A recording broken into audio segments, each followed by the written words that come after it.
Hello again, church. Last week we looked at how the love of the Philippians for Paul became apparent in his letter to them. And I urged you to walk like a Philippian. Take action in showing your love for our leaders at Grace Church and be a partner of the ministry of the church. In the following part of Paul's letter, we can read how he encouraged the Philippians. I would like to go through you the 4 ways he encouraged them.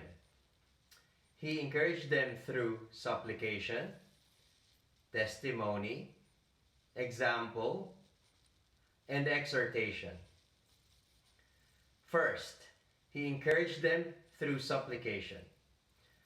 From verse 9 we read, "And it is my prayer that your love may abound more and more with knowledge and all discernment, so that you may approve what is excellent, and so be pure and blameless for the day of Christ, filled with the fruit of righteousness that comes through Jesus Christ, to the glory and praise of God." Paul encouraged them by praying for them. But not only that, he encouraged them by telling them what exactly he is praying for. Second, he encouraged them through testimony. In verses 12 to 18, Paul encouraged them by telling him their testimony. The difficulties and trials he faced served to advance the gospel.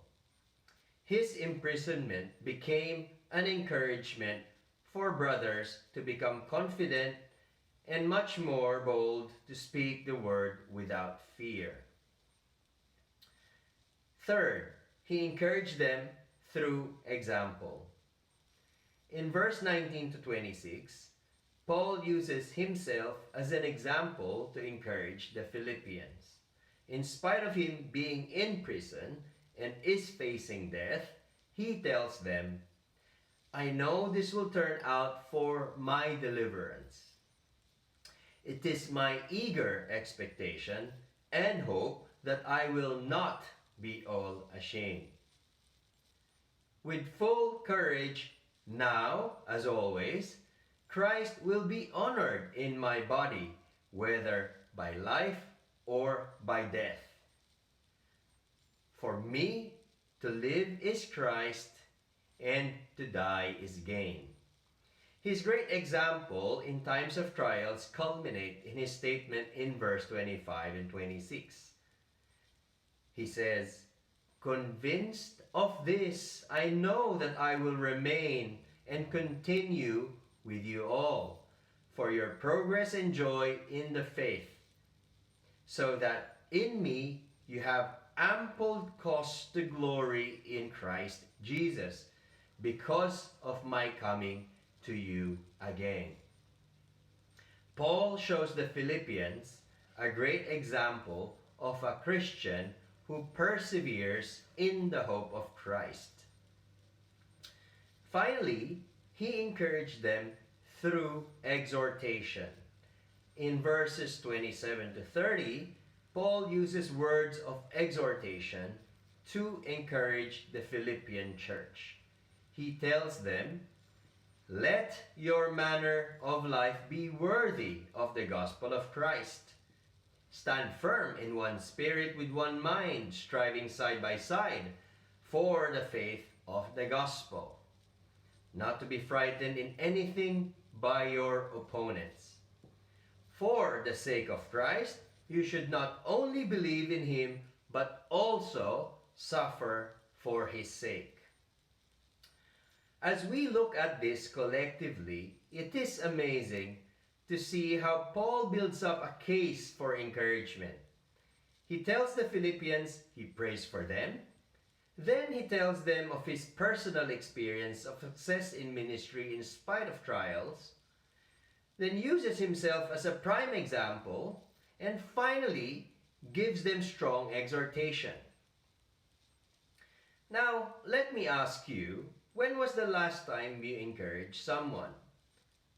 How about in the next week, try one or all of these ways of encouragement? And perhaps, let me give you practical examples. Encouragement through supplication. Pray for someone and let them know not only that you prayed for them, but what you prayed for. When a friend of mine lost her mom last week, I messaged her. I prayed for you that you and your family receive the peace of God through this difficult time. Encouragement through testimony. Here's my example. My colleague spoke to me yesterday when I got frustrated in a meeting. He said, "Be cool. Don't be like me who learned it the hard way. Don't let your frustration get the best of you." Through his story, he urged me to do the right thing. Encouragement through example. I was trying to help someone from our small group in preparing a study material. I showed him how I do it and what resources I use. I'm glad that he was successful in putting the study together on his own. Lastly, encouragement through exhortation. Encourage people by telling them to do the right thing. Just like what I'm doing to you now.